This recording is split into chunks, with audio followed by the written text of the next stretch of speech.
பிரெண்டூட்ஸ் நேயர்களுக்கு வணக்கம். தாவேக அரசு வெள்ளை அறிக்கை கொடுத்திருக்காங்க. இந்த வெள்ளை அறிக்கையா இது சொதப்பல் அறிக்கையா அப்படின்னு ஒரே கன்ஃபியூஸா இருக்கு.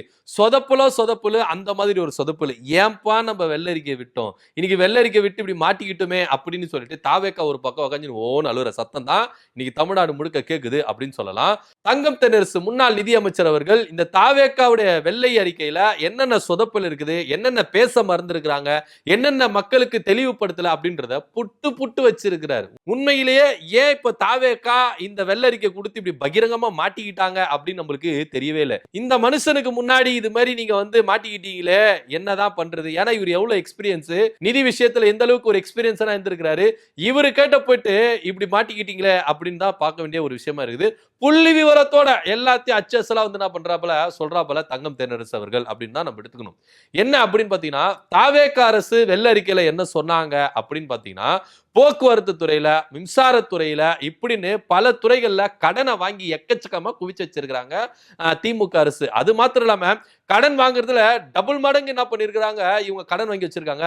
4.5 லட்சம் கோடியா இருந்த கடனை 10 லட்சமா மாத்தி வச்சிருக்காங்க. இப்படின்னு பல விஷயங்களை திமுக மேலேயே பழிய போட்டு நம்ம எஸ்கேப் ஆயிரலாம் அப்படின்னு தான் இந்த வெள்ளரிக்கை வெளியிட்டு இருக்கிறாங்க. ஆனா இங்க சம்பவம் வேற. வெள்ளரிக்கை விட்டு தாவேகா தான் இப்ப என்ன பண்ணிருக்கு, மாட்டிக்கிடுச்சு. இந்த காசு கொடுத்து சூனியம் வச்சுப்பாங்க அப்படின்ற ரேஞ்சுக்கு தான் தாவேகா இன்னைக்கு போயிருக்குது அப்படின்னு நம்ம சொல்லணும். ஏன்னா 2006 அப்பவே கலைஞர் அவர்கள் கடன் வாங்கி வச்சுட்டு அதிமுக ஆட்சி கிட்ட இந்த ஆட்சி விட்டு போகும்போது ஜெயலலிதா அவர்கள் என்ன பண்றாங்க, அப்பவே டபுள் மடங்கு என்ன பண்ணாங்க, கடன் வாங்க ஆரம்பிச்சிட்டாங்க. அதுக்கப்புறம் 2016, 17 இருக்கட்டும், அதுக்கப்புறம் 2021 எடப்பாடி பழனிசாமி வரைக்கும் இது டபுள் மடங்கு டிஜிட் அப்படின்றது அப்பவே இருவாயிருச்சு.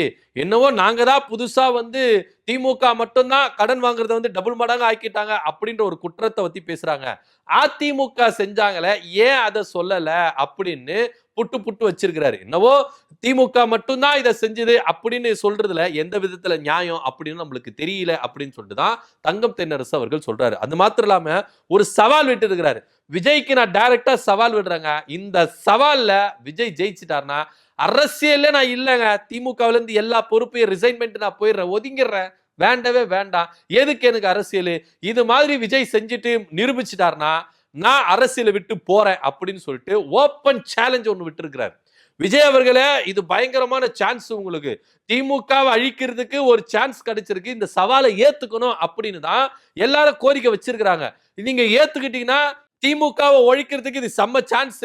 அதனால நீங்க சவாலை ஏத்துக்கிட்டீங்கன்னா இந்த மனுஷன் அரசியல் விட்டு ஒதுங்குறேன்னு சொல்றாப்புல, அப்போ நீங்க ஈஸியா என்ன பண்ணிடலாம், ஜெயிச்சிடலாம் சவால்ல. அதனால இந்த சவாலை ஏத்துக்கங்க, இதுதான் உங்களுக்கு சரியான சான்ஸ் அப்படின்னு தான் எல்லாரும் சொல்ல வேண்டிய ஒரு சூழ்நிலையில இருக்கிறாங்க. விஜய் அவர்கள் இந்த சவாலை ஏத்துப்பாரா அப்படின்னு ஒரு கேள்விதான். அப்படி என்னப்பா சவால், சும்மா வந்து பயங்கரமா சொல்லிக்கிட்டு இருக்க, என்ன சவால் விட்டாரு தங்கம் தென்னரசு அப்படின்னா, அதாவது இந்த தாவேகா ஆட்சி 5 வருஷம் கம்ப்ளீட் பண்ணிச்சுன்னா, அவங்க பண்றாங்களா இல்ல அது அப்பாற்பட்ட விஷயம், பண்ண வேண்டிய ஒரு சிச்சுவேஷன் வந்துருச்சுன்னா இவங்களுடைய கடன் விகிதம் அப்படின்றது வந்து பாத்தீங்கன்னா 20 லட்சம் கோடி வரும். அது மாத்திரம் இல்லாம இந்த விகிதம் டபுள் மடங்கா இவங்க கடன் வாங்குவாங்க.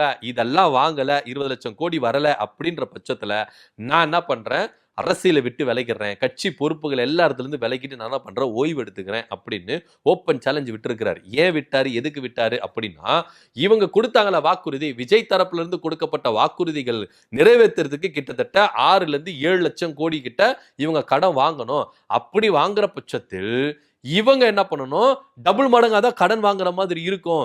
இதெல்லாம் செய்யாம எந்த கடனை வாங்காம இவங்க கொடுத்த வாக்குறுதிகள் நிறைவேற்றி இந்த கடன் விவகாரம் 20 லட்சம் கோடி கிட்ட வராம இருந்திருந்தா நான் அரசியலை விட்டு விலகிறேன் அப்படின்ற ஓப்பன் சேலஞ்ச் விட்டுருக்கிறார். அது மாத்திரம் இல்லாம ஏன் போக்குவரத்துல இவ்வளவு கடன், ஏன் மின்சாரத்துறையில இவ்வளவு கடன் அப்படி இப்படின்னு சொல்றாங்களே, அதுல நமக்கு வருவாய் வர வேண்டியது பாஜக அரசுல இருந்து, ஒன்றிய பாஜக அரசுல இருந்து தமிழ்நாட்டுக்கு வர வேண்டிய நிதிகள் வரவே இல்லை. அதாவது ஜிஎஸ்டி விவகாரமா இருக்கட்டும், மின்சாரத்துறையில மானியமா இருக்கட்டும், அது மாத்திரம் இல்லாம பல விவகாரம் நிறைய இந்த பிஎம்சி திட்டமா இருக்கட்டும், இந்த மாதிரி திட்டங்கள்ல மொத்தமா சேர்த்து 42,000 கோடி கிட்ட நமக்கு வரவு வர வேண்டியது இருக்கு ஒன்றிய பாஜக கிட்ட இருந்து. ஆனா இந்த ஒன்றிய பாஜக கிட்ட இருந்து அவங்க கொடுக்கவே இல்லை. இதை ஏன் இப்போ இவங்க ஒன்றிய பாஜக கிட்ட குறிப்பிடல. நீங்க கொள்கை எதிரி தேர்தல் பிரச்சாரங்கள்ல சொன்னீங்க. ஆனா பாஜகவை நீங்க எதிர்த்து கேள்வி கேட்கவே இல்ல. பாஜக அப்படின்ற பேர் சொல்றதுக்கு அவ்வளவு அச்சப்பட்டீங்க, அவ்வளவு வெட்கப்பட்டீங்க, கூச்சப்பட்டீங்க, அவ்வளவு துயரப்பட்டீங்க. இப்போ உங்க கிட்ட ஆட்சி வந்துருச்சு. இப்பவும் ஏன் நீங்க பாஜகவை குறை சொல்லாம இருக்கீங்க? இவ்வளோ நிதி நெருக்கடியில இருந்திருக்கு. இத்தனை பெர்சன்டேஜ் ஏத்தி விட்டுருக்காங்க. 78,000 கோடி கிட்ட இந்த திமுக ஆட்சி ஏத்தி விட்டுருக்காங்கன்னா ஏன் ஏத்தி விட்டாங்க? எதுக்கு ஏத்தி விட்டாங்க? நம்மளுக்கு நம்ம தர வேண்டிய நிதியை தரவே இல்லைங்க. அதனால நம்ம என்ன பண்ணோம்? தமிழ்நாட்டை அடுத்த கட்ட லெவலுக்கு எடுத்துட்டு போறதுக்கு நாங்க கடன் வாங்கணும். இது ஏறிச்சு. இத சொல்றதுக்கு ஏன் உங்களுக்கு மனசு வரல? பாஜக இவ்வளவு நிதி கொடுக்காம இருக்கு. கிட்டத்தட்ட 42,000 கோடி நமக்கு கொடுக்காம இருக்குது. இந்த வெள்ளை அறிக்கையில ஏன் சொல்லல? அதிமுக ஆட்சி காலத்துல செஞ்ச மிஸ்டேக்க சொல்லல. பாஜக செஞ்ச மிஸ்டேக்கை நீங்க சொல்லல. ஆனா எல்லாத்தையுமே திமுக மேல ஈஸியா பழிய போட்டுட்டு திமுக இவ்வளவு விஷயம் செஞ்சிருச்சு, அவ்வளவு விஷயம் செஞ்சிருச்சுன்னு சொல்றீங்க. இதுல இன்னொரு விஷயம் என்னன்னா 10 லட்சம் கோடி தான் கடன் அப்படின்னு இருந்தது. இந்த ஒரு மாசத்துல எப்படிங்க 3 லட்சம் கோடி வந்தது? இந்த 3 லட்சம் கோடி எதுக்கு வாங்குனீங்க? ஏன் வாங்குனீங்க? இப்படின்ற டீடைல நீங்க ரொம்ப தெள்ள தெளிவா சொல்லிருங்களேன். ஏன் சொல்ல மாட்டேங்கிறீங்க? அப்படின்ற ஒரு கேள்வியும் இருக்குல்ல. சோ தங்கம் தென்னரசு அவர்கள் டோட்டலா புள்ளி விவரத்தோட அச்சு அசலா என்ன பண்ணிருக்காங்க? இந்த வெள்ளரிக்கையில, அதாவது தாவேக்கா கொடுத்த வெள்ளரிக்கையில என்னென்ன சொதப்பலு, என்னென்ன மிஸ்டேக் அப்படின்னு ஒவ்வொன்னுத்தையும் புள்ளி விவரத்தோட புட்டு புட்டு வச்சிருக்கிறார்.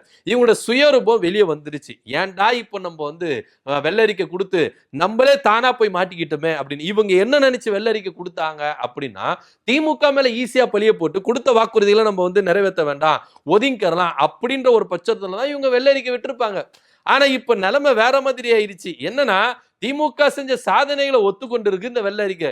இன்னொன்னு பாஜக எந்த அளவுக்கு தமிழ்நாட்டுக்கு நிதி கொடுக்காம கடந்த திமுக ஆட்சியில மறுத்து இருக்கிறாங்க, வஞ்சனம் பண்ணி இருக்கிறாங்க அப்படின்றதும் புட்டு வெளியே வந்துருச்சு. சோ இப்படி இருக்கும் பொழுது பாஜக எதிர்த்து கேள்வி கேட்கல. அது நீங்க மென்ஷன் பண்ணவே இல்லை. பாஜக இவ்வளவு நிதி கொடுத்திருந்தா, ஒன்றிய அரசு இவ்வளவு நிதி கொடுத்திருந்தா நமக்கு இவ்வளவு வருவாய் இருந்திருக்கும். திமுகவும் இவ்வளவு கடன் வாங்கி இருக்காது.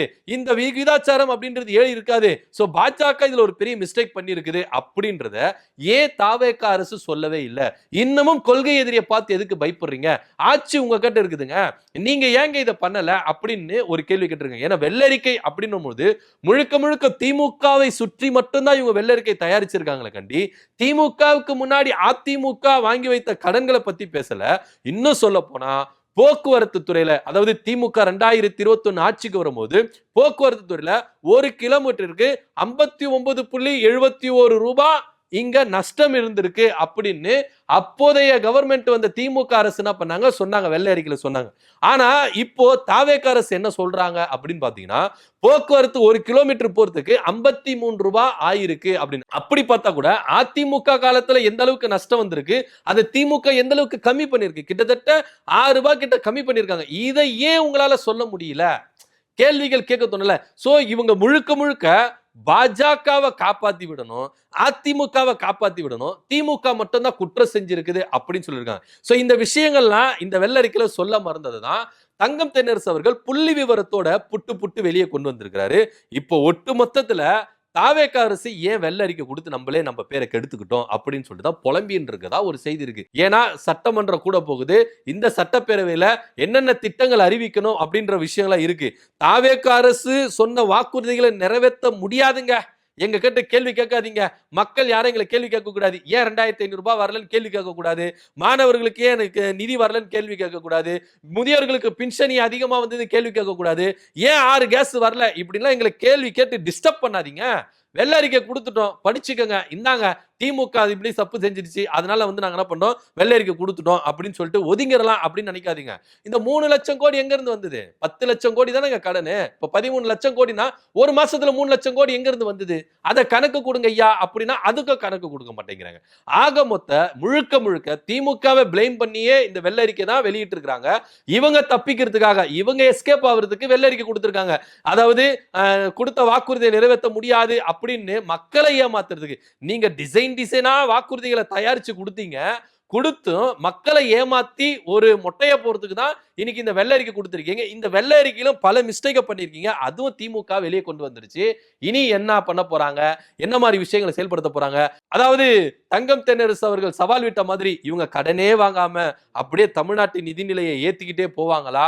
இல்ல என்னென்ன செயல் திட்டங்கள் இவங்க வாக்குறுதி கொடுத்தாங்களா அந்த செயல் திட்டங்களை கொடுப்பாங்களா அப்படின்றத இங்க பார்க்கணும். ஆனா அவர் கொடுத்த சவால் விஜய் அவர்கள் ஏத்துக்கணும். ஒருவேளை 20 லட்சம் கோடி தமிழ்நாடு அரசு இவங்க ஆட்சியை விட்டு இறங்கும் போது இல்ல ஆட்சி நீடிக்கும் போது 20 லட்சம் கோடி இவங்க கடன் அந்த இருந்ததுன்னா தங்கம் தென்னரசு ஜெயிச்சிட்டார். ஒருவேளை அது இல்ல அப்படின்னா தங்கம் தென்னரசு அரசியல் விட்டு ஒதுங்கிறேன், நான் தோத்துட்டேன் அப்படின்னு சொல்லிட்டு என்ன பண்றாரு, அரசியல் விட்டு விலகிறேன் அப்படின்னு சொல்லி இருக்கிறாரு. விஜய் இந்த அரசு இந்த சவாலை ஏத்துக்கிட்டு என்ன பண்ணணும், தங்கம் தென்னரசு தோக்கடிக்கணும். நீங்க திமுகவை தோக்கடிக்கணும் தாங்க. நீங்க எப்படி அதிமுகவை கபலீகரம் பண்றீங்களோ திமுகல இருந்து அது மாதிரி தானே பண்ணணும்னு எதிர்பார்க்கறீங்க. ஒவ்வொரு விக்கெட்டா இது மாதிரி சவால் விடுறவங்களெல்லாம் நீங்க ஜெயிச்சுட்டு வாங்கல, சவாலை ஏத்துக்கிட்டு ஏன் ஏத்துக்க மாட்டேன்றீங்க அப்படின்னா இவங்களால ஏத்துக்க முடியாது. ஏன்னா இவங்களால அப்படி செயல்பட முடியாது. எப்படியா இருந்தாலும் இவங்க கொடுத்த வாக்குறுதிகளுக்கு கிட்டத்தட்ட 7 லட்சம் கோடி கடன் வாங்கி தான் இவங்க கொடுத்த வாக்குறுதிகளை நிறைவேற்றணும். அதுக்கப்புறம் இவங்க வட்டி கட்டணும், வாங்கின கடனுங்களா வட்டி கட்டணும். அது மாத்திரம் இல்லாம எவ்வளவு விஷயங்கள் இருக்கு, வர சூழியர்களுக்கு சேலரி இருக்கு, பயங்கரமான விஷயங்கள் இருக்கு. இது போக இடையில பேரிடர் வேற வரும். ஏன்னா பருவ காலங்கள்ல என்னென்ன ஒரு பேரிடர்கள்லாம் இங்க தமிழ்நாட்டுக்கு வரும் அப்படின்றதெல்லாம் நம்ம பார்த்துருக்கிறோம். சோ இதை சமாளிக்கணும். எக்கச்சக்கமா இருக்குது. ஏதோ வெள்ளை அறிக்கை அப்படின்னா ஒயிட் பேப்பர்ல அறிக்கைன்னு ஏதி கொடுக்கறது வெள்ளை அறிக்கை கிடையாது. தமிழ்நாட்டோட நிதிநிலை என்ன அப்படின்னு டீட்டெயிலா சொல்லணும், பிசுறாகாம. ஆனா இன்னைக்கு ஒரு சில விஷயங்களை இவங்க மறைச்சு கொடுத்துருக்காங்க. அது வெட்ட வெளிச்சமாக்கி இருக்குது திமுக அப்படின்னு தான் பார்க்கணும். இதை பத்தியோட கருத்து நான் அப்படி கீழே கமெண்ட் பண்ணுங்க. நன்றி, வணக்கம்.